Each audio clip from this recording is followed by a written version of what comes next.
church, and they're listening to the sermons, and they're trying to make sense of it from their experience, right? So we also have heard of sort of high profile cases where even pastors have died by suicide. So we know suicide exists in the church, right? And so we do want to take that very seriously. And is it preventable? So, and I think that is an absolute belief that's out there, right? If the person wants to do it, there's nothing I'm going to be able to do to stop them. So, um, the thing is this is how I think about it. Some people give us an opportunity to help, and some people don't, right? And if you look at if you read articles or books on people who follow up later to try to find out more information about people who have died by suicide, there's a fair amount of support for the fact that there are people who reach out, and a fair number of people reach out for help. Those are the people we are going to be able to help. And in those cases, suicide is preventable, right? Because people reach out. There are situations where people don't reach out, right? And so some and I think that's where that myth comes from. I think that myth comes from the fact that there are situations where some people don't reach out and don't give us an opportunity to help. And I think that's so hard for friends and family members and loved ones who are left behind following that situation. I think it's just so hard, and I think that's probably where that myth comes from.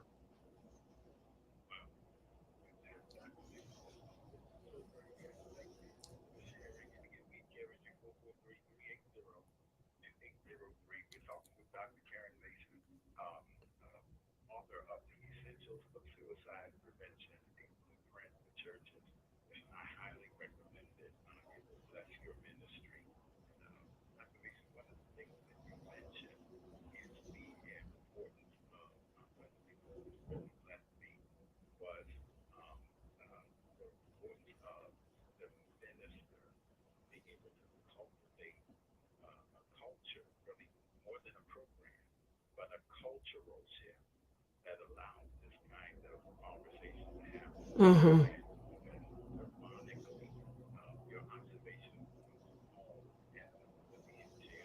Mm. Mm-hmm. Mm-hmm.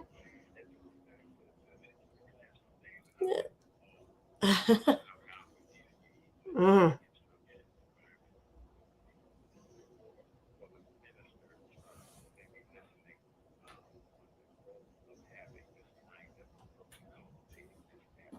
Mm-hmm. Mm-hmm. Yeah, and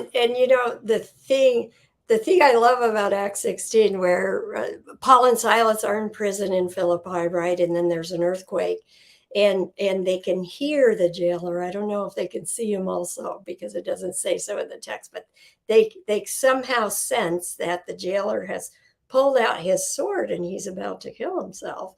And Paul says, "Stop! Don't do it. We're all here." And the thing that really strikes me in that passage is that every life has value and dignity, and that's what hits me so much. And I think talk about the sermonic moment and the preaching moment, Bishop Robinson.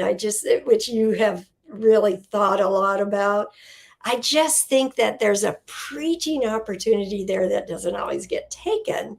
That, first of all lives matter, even the life of a Philippian jailer who probably did nasty things to Paul and Silas, right? That his life mattered, and Paul stopped him, even though he didn't reach out for help, right? Even though the Philippian jailer didn't reach out for help, Paul stopped him.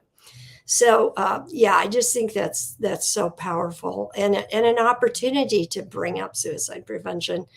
That's one of those things that doesn't happen organically in churches. We really have to work on that, right? To actually start bringing that word up in churches.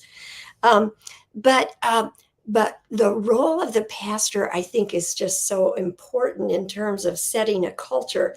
Now, by the way, I think this culture allowing people to reach out for help is a culture that benefits not just people, congregants who are suicidal, but congregants who are struggling with a whole range of things, right? I mean, they could be struggling in their marriage, they could be struggling in their parenting, they could be struggling financially and not want to reach out for help because, in the research that I've done, people want to come to church and present their best selves, and they tend not to want to say, hey, actually I'm really struggling in my life.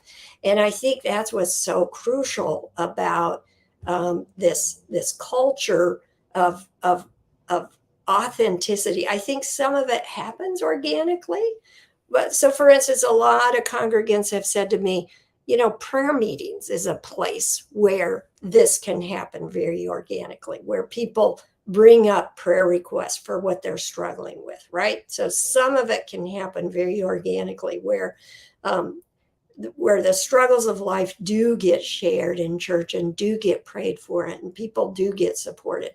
Um, but at the same time, sometimes suicidal people might wonder, but is suicide really a topic that I can bring up at a church, right?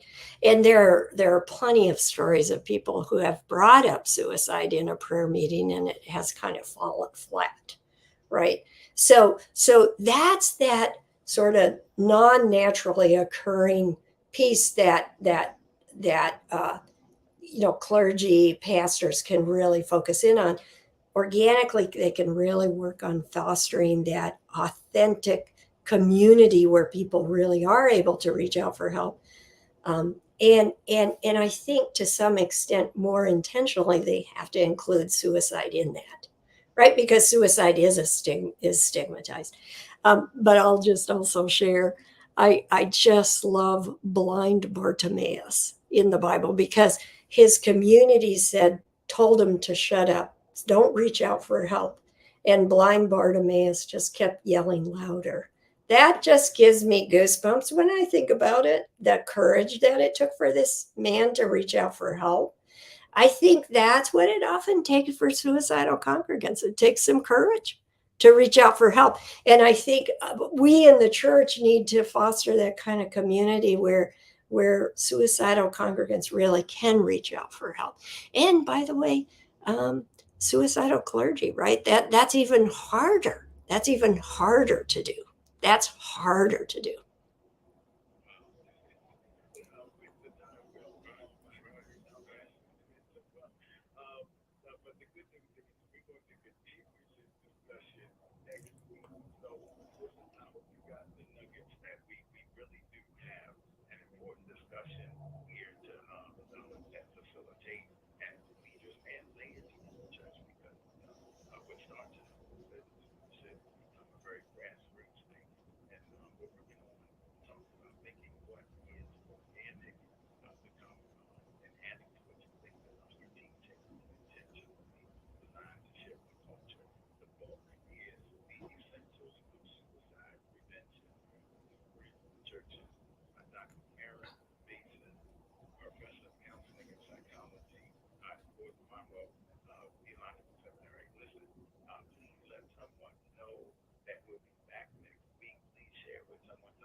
Yes.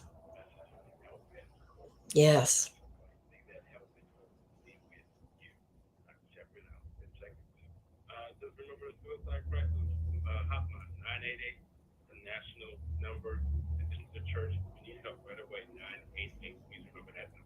Mhm.